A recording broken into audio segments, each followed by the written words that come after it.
good? What's good? Chat is that little kid, Dada Kid, Dubsky, Gluski, Cash, Google, you already know, but then y'all nigga out the phone, no boy, man, that Tuski, Dada Dubsky, nigga. One of the G's, and only the G's, man. Chat, we back in this bitch rocking. Y'all know where I was going. We back with some other shit today, though. We got that drill rappers who got Backdoored. Shout out to Drills on Wheels. Damn, why we going to find this culture here different? But let's get in. God damn, that's a myth. My fault. Getting lined by your own people is the coldest way to go out in the streets. Make sure I got that Rondo left the Crips after rumors his own rolling 60 set him up. Bloodhound Lil Jeff got robbed by his own homies and made them pay the consequence. Nas EBK got invited to a party and walked straight into a back door. Lil Scoom told his mom something felt off right before he was gunned down leaving a girl's crib. These weren't random hits. These were inside jobs. This is drill rappers that got backdoored. Lil Jeff had one of the fastest rises and darkest falls. What started with a strong alliance quickly turned into one of the most shocking backdoors in recent drill history. Jeff had close ties with BKN, also known as Nitty Block. Their members were connected to Jungle, a set on the west side of Chicago, and Jeff could be seen chilling with them, hanging out on their block, and even showing love on social media. There's a clip of him in the Jungle posted up like he's one of their own. Everything changed when two BKN members, Monty and Lil Rob, pulled what the streets now call one of the most disrespectful robberies in Chicago drill history. He was in the lobby of an apartment building with Monty and Rob when they asked to see his chain. Not expecting anything shady, Jeff handed it over, but in a flash, they ran off. Throw back to when Bloodhound Lil Jeff clears the air about Monty robbing him for his jewelry. Public service announcement. On my dead grandmother head, if I'm lying, I'm down. God could come pull me out this car right now. I never took a dollar from nothing.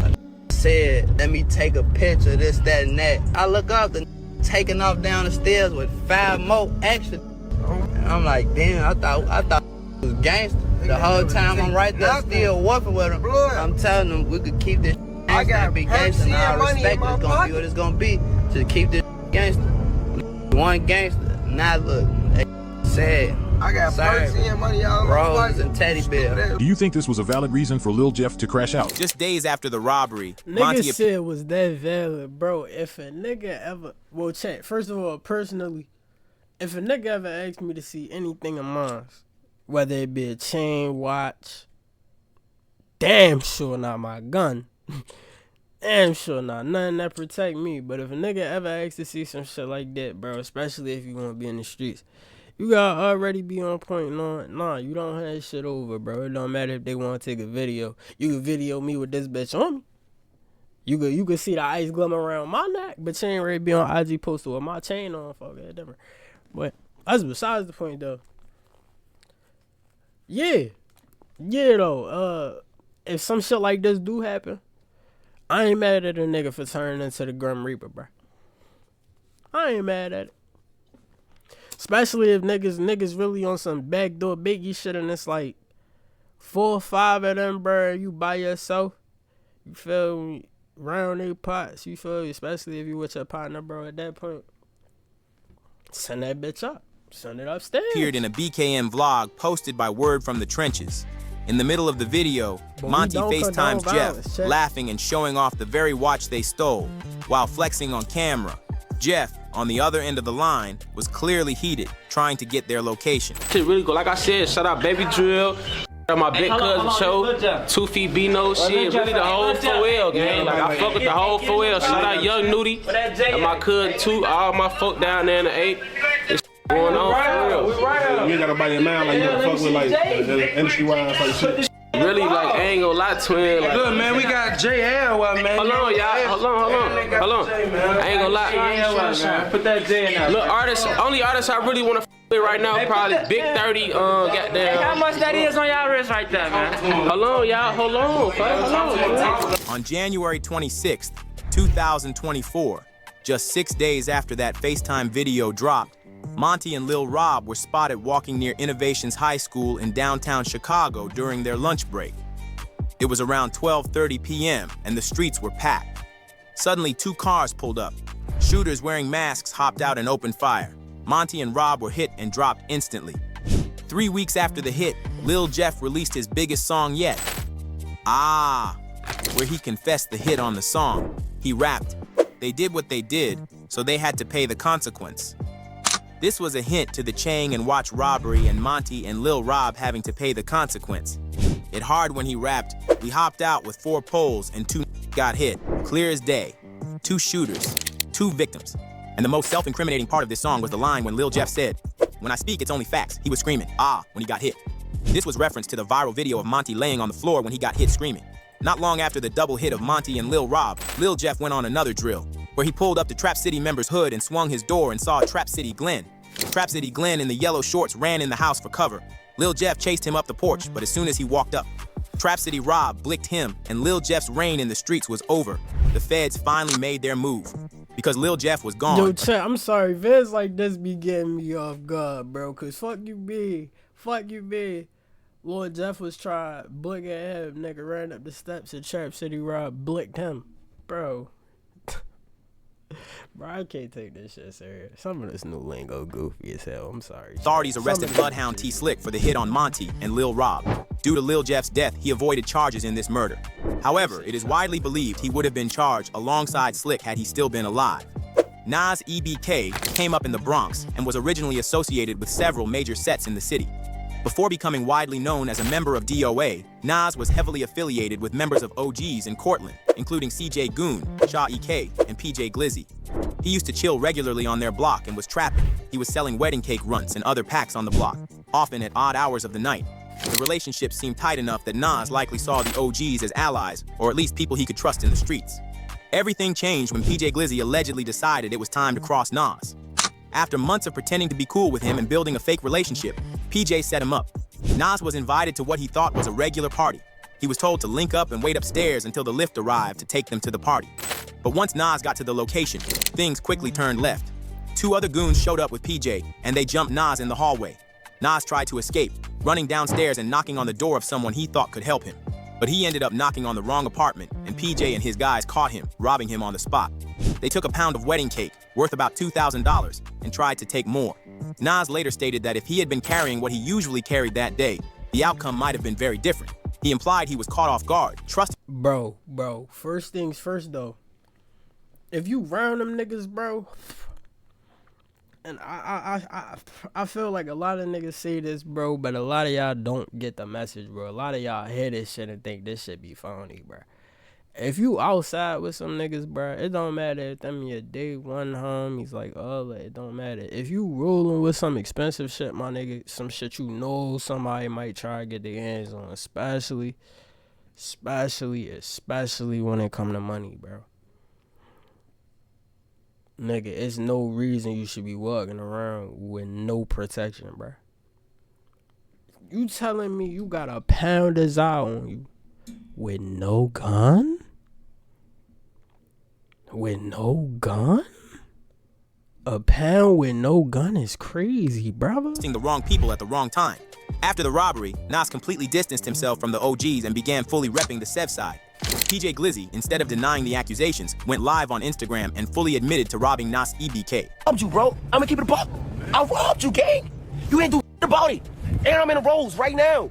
You still ain't do nothing about it. I'm in the same place that you could catch me every day in a Rose. Nas EBK, you're a bum. Stop mentioning me, bro. No funny shit, bro. You gonna get me mad, bro. Like, you DOA, I'm DOAK. Like, y'all getting split back to back to back. Leave me alone. Nas EBK said he had much more on him that day, including over $100,000 in a credit card in his book bag that needed a PIN to access. PJ and his crew didn't know how to use them, so they only got the pound. Nas EBK clowned PJ for robbing a pound from him, saying he made the money back in 2 days. Nas EBK said the whole robbery was the result of years of building a relationship just to get close enough to rob him. And then on top of that, blind me for a pound. What's a pound? A pound of wedding cake. That's you're broke, bro. A wedding cake. That's all they got from me. A pound of wedding cake. Congrats. That's $2,000. Oh my God. I got that right back in 2 days. And your own man's gonna vouch for that. CJ Goon watched me get the 2 bands back in 2 days. Literally trapping. Easy. Come on now. Yeah, had to do the most to get 2 bands. That nigga took 6 months of building up. Not even 6 months. Years. Fuck that. Years of building a relationship with me to get to me. So y'all can rob me for $2,000. Alright, bro. Yeah, Nas called it one of the biggest betrayals ever, especially because of how long they waited and how close they pretended to be just. And you know what's crazy, my nigga? For 2,000, bro, to sit there and really get close to a nigga for years for 2,000, bro, you could have robbed a random nigga and got that, bro. You could have robbed a random nigga and probably got more, bro. It be niggas out here looking broke as hell, and I promise you they walk around with at least 50 in the bank account every day, bro. Like, niggas just be... Come on, bro. That's some real broke shit. Cause the P gonna last, but it's not gonna last, bro. Especially if you try and rob a nigga to flip that. That shit ain't gonna last, bro. And it ain't gonna get you as much back as you think, my nigga. It ain't gonna get as much back as you think, my nigga. Nas EBK left the OGs. He moved towards Sev's side and began repping DOA. He started publicly dissing his former affiliates and focusing his energy on his new camp. In his track, I'd Be Mad Too, he rapped, "Yeah, was a couple bands, but who the f he think he is? That's supposed to be my mans," hinting at the incident, mentioning the money PJ Glizzy robbed from him and that it wasn't much money. After Nas EBK opened up about being backdoored by PJ Glizzy and others, everybody started giving the opinion, with fans showing support and frustration over the betrayal. One viewer summed it up clearly. "I believe him 100% because it's the same way Blockwork explains why he fell out with them too. Backdooring is not cool and will never be." Another comment gave Nas credit for being transparent. "This dude kept it a bean, gotta respect it." Others took it as a bigger lesson about trust. Your closest friends be your biggest competitors for real, for real. Exactly why I moved Dolo. And some even quoted lyrics that hit harder now. Dirk said it best, "Watch who you call your homie." These comments reflect the overall feeling from fans. Nas wasn't just robbed, he was betrayed by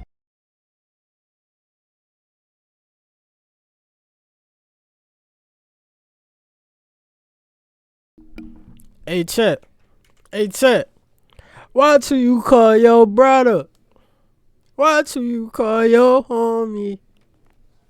Nah, shout out Dirky, yo, Chet. Shout out Dirky, yo. Nah, that's homie. These comments reflect the overall feeling from fans. Nas wasn't just robbed, he was betrayed by people he trusted, and the streets took notice. Nah, niggas really got a Mimo buff 600 everything, came bro. up from the trenches of 60th Chet, and I don't King. know if y'all listen to rap like how I listen to rap, bro. Cause like I really sit up there in my head, bro. I damn near got a buff for everything, bro. It's different. Drive on Chicago's South Side. Originally a member of the 600 set, in 2019, Mimo officially got signed to Lil Durk's OTF with co-signs from D-Thang and King Von, two figures who played major roles in the label's growth. When Memo dropped the remix to Exposing Me with King Von, his buzz exploded and fans believed he was next up from OTF. Everything changed after King Von's death in November 2020. Hey, Memo Von had always shown love to Memo and helped guide him through the industry. Memo credits Von with putting him on game, even saying Von helped him buy his first house and tried to pay for his grill. But once Von was gone, so was that protection. When D-Thong was gunned down months later, Memo's second major connection inside OTF vanished too. The thing is, King Von and D-Thong were the only guys in OTF that really messed with Memo. Once they were gone, so was his protection, and things started to fall apart. Memo openly expressed feeling unsupported. I mean, do you want to address why, you parted ways with OTF though? Yeah, I had to do my own thing. I feel like I wasn't supported enough, like 100%. I'm too hot, I got Uzi features. It's a lot of shit, gang, that supposed to have been way more than what it was that was swept under the rug and hidden. You feel me? A lot of shit. I really came up off steppers, bro, on my own. Like, bro, them just pushed me. Respect to him for pushing me, but, that support went there, gang. I feel like it went there. The support from who? The label I was with, OTF. According to many fans on Reddit, Memo was sneak dissing Lil Durk behind closed doors. A fan said this: "He's also sneak dissed and said some things about Durk a few different times in the last couple years. I think Durk just separates himself from Memo because of his antics and all the clubhouse yapping. This made Lil Durk fall out with Memo, and many other OTF members picked Durk's side. The disrespect reached a new level when Memo's OTF chain, with 600 Boy Forever, got snatched not once, but twice. The first time, it was ops like TTB Nez posting videos flaunting the chain. We ain't giving that bitch back. We ain't giving that bitch back. We cannot get that bitch back. That bitch going up. It's going right in the books. Bro, you gonna put that bitch. The second time, it wasn't the opposition. It was his own people. Jeff Bezu, a well-respected affiliate of OTF, allegedly took Memo chain, and no one inside the camp stepped in to stop it. This was the definition of backdoor, and it proved Memo was no longer safe within his own circle. On Live, Zoo taunted Memo directly, telling Memo to come get the chain in person, and told him to stop talking on the internet and that he wasn't really 600. Oh, that's what you mad about? Yeah, that was for you, Memo. You know what's going on. You ran. On Kyle, I'll leak the footage. Stop playing with me on this internet, nigga. Nigga saying you ain't from your block crazy. I ain't gonna lie. This shit around, nigga. Tell Mimo bring his bitch ass since he wanna get on the internet and put the internet in the streets business, nigga. This ain't got nothing to do with your block. You ain't from 600, clown. You ain't from 60, nigga. Meanwhile, Memo tried to deny it on Twitter, saying he still had his chain. In the tweet, he said, "On Steve, I don't know them fan ass. I got all my jewelry on right now. Wasn't me, Vic." In Lil Durk's new song snippet, he raps, "I cut off Timo for a real reason. I ain't do that on purpose. I cut off Mimo for the same reason. He ain't serve his purpose." This shows how Durk and OTF feel about Memo. Memo later tweeted he was no longer OTF. Lil Scoom was a rising drill rapper in Chicago. His name began to circulate heavily in 2024, not just for his music, but also for his ties with Bloodhound Lil Jeff. On July 7th, 2024, everything changed. Scoom was fatally gunned down at the intersection of East 89th Street and Langley Avenue in Chicago. This incident sparked immediate backlash, rumors, and speculation that he had been set up by those closest to him. What made Scoom's case so suspicious was the timing and location of the shooting. Reports confirmed that Scoom had just left his girl Journey's house and Nene Brooks after getting his hair done. Nene was no stranger to drama in Chicago. Her name had already been tied to multiple incidents, and she was rumored to have relationships with other gang affiliates. After Scoom left her house, his girlfriend suspiciously was stalling, not letting Scoom in the house. He was hit twice in the chest and later died at the University of Chicago hospital. According to Lil Scoom's mom, he was already expecting something to happen to him when she tweeted, "Hi everyone, I'm Mama Scoom. All the laughs and jokes I accept because me and my baby had talks about this. He wasn't afraid, but one thing for sure, my baby called before he left saying he ain't feel right. I love you, son, forever and after this life." What raised eyebrows even further was the company Scoom had been keeping in the months before his death. Word on the streets was, Scoom had recently gotten close with Bloodhound Lil Jeff. Some speculated that Scoom was the one who dropped the location on Monty and Lil Rob, two rivals who were gunned down earlier that year, which could be the reason why he didn't feel right. He admitted he dropped out of school shortly after Monty and Rob were hit, saying he couldn't go back after that. Oh, just finished high school? I dropped out. Okay, well, yeah. This year. Oh, you just dropped out? Yeah. You supposed to be in school right now? Yes. Damn.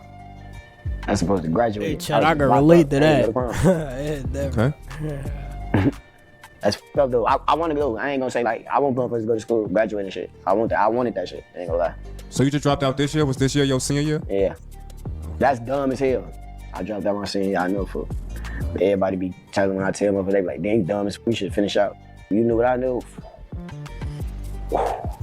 Shit get real. Okay. So basically you was in a situation like you couldn't go back to school?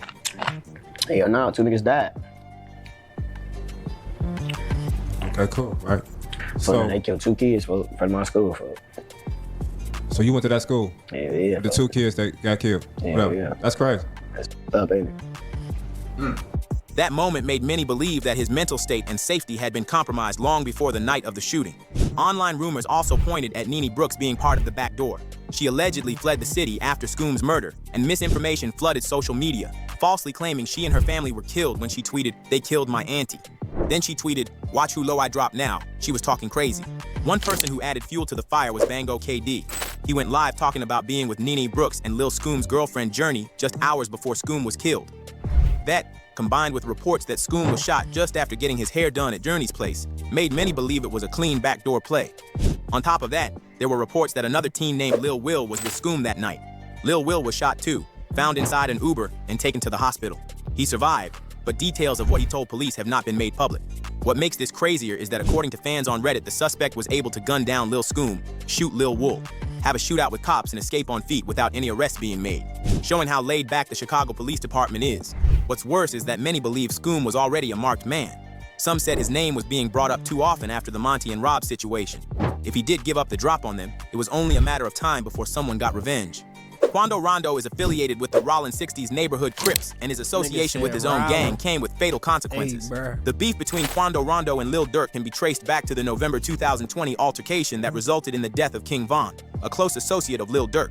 King Von was fatally shot outside an Atlanta nightclub while giving Quando Rondo the hands.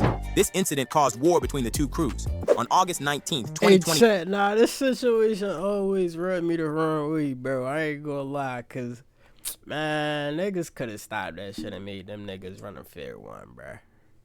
Where that nigga Aaron the plumber when you need him, bruh? Or 4 extra or some shit off the bat. Niggas should have just got their fade in, bro. And then, you know what I'm saying?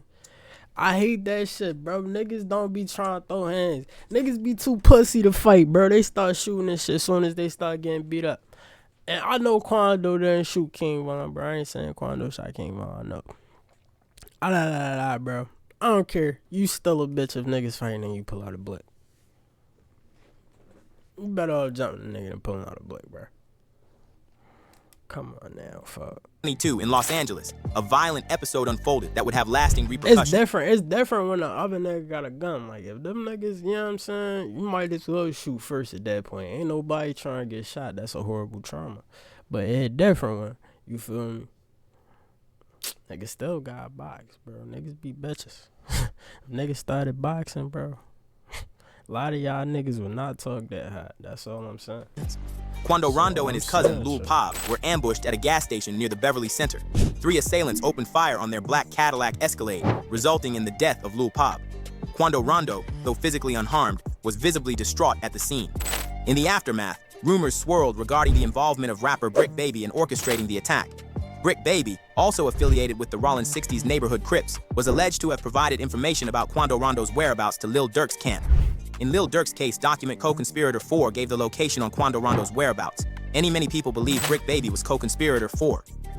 Lil Durk and 5 co-conspirators have been arrested for murder for hire. Yeah. In the situation where Quando Rondo's cousin, Lil Pop, got killed in LA. When you go through the paperwork, it says that the location where... Niggas shoulda knew Vlad was a fed, bro. Every video he talking about some fucking paperwork. Where Quando Rondo and his crew were staying in LA was provided by co-conspirator 4. And right when it happened, a whole bunch of people started to say Brick Baby is co-conspirator 4. In fact, I had Whack 100 on my show, and I think he was trying to imply the same thing. So they said that or co-conspirator number 4 is, I'm the one that provided the location to Lil Durk, yeah. Yeah, I mean, nah. You know what I mean? Like, I know it looks... I wouldn't be right here doing all this first and foremost if I was co-conspirator. Big U, the big homie of the Rollins 60s, has long advocated for the check-in practice, wherein visiting artists coordinate with him for protection. Quando Rondo's failure to check in was... No, that shit really actually make me mad, bro. Cause fuck you mean I'm trying to come have fun. I'm trying to travel, nigga, enjoy my motherfucking vacation. Probably had a couple shows and shit like that. With my bag up. Shit like that. What the fuck you mean I gotta check in with you? Bet who is you to me? That shit don't make no sense. I ain't never heard of no shit like that. I see if it's your family, you feel me? Like, oh, alright. I'm ready to be out there with my aunt and them. Let me see what's up with aunt and them, you feel me? Shit like that. That's calm. That's your family, bro. But if I don't know you, we have no affiliation. Fuck you mean I gotta check in with you? Who is you to me, bruh? A fucking nobody. Why am I checking in with you, bruh? I don't even check in with God when I go to church. And you think I'm ready to check in with you? Man, fuck out my face. Niggas be tripping. Niggas be tripping. Was met with criticism from Big U. Federal investigations later revealed connections between Big U's check-in policies and the fatal incident involving Lil Pop, suggesting the backdoor was made from his own gang on the West Coast. These events prompted Quando Rondo to publicly renounce his gang ties. In a heartfelt declaration, he expressed the lack of loyalty within the gang culture and announced his decision to lay down his flag, signaling his departure from the Rollins 60s. Many fans expressed empathy and support for him, especially in light of him trying to change and move away from gang life. One comment read, "I be low-key feeling bad for homie," showing that even those who might not always agree with Quando's past decisions still see the pain he's going through. Another viewer took... Matter of fact, hey chat, what Pap say? Don't get caught somewhere you ain't supposed to be at. It's that simple. Don't get caught somewhere you ain't supposed to be at, bro. It's that simple, my nigga.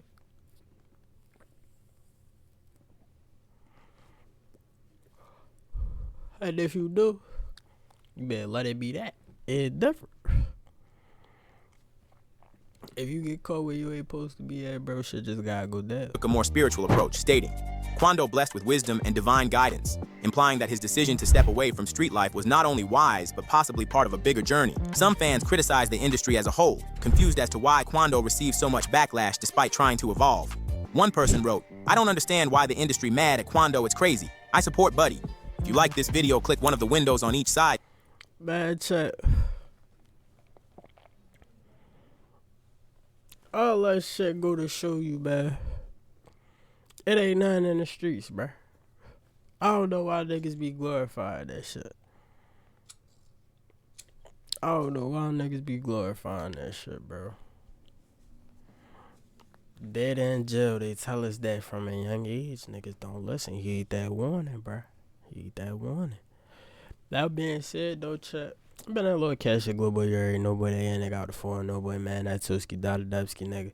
One of the G's, and only the G's. Back in action, man. Chat, I ain't recorded in a brick. I ain't gonna lie. I don't even know how I remember my intro and my outro, fuck. But shit, we gonna get the fuck up out of there with that being said without further ado.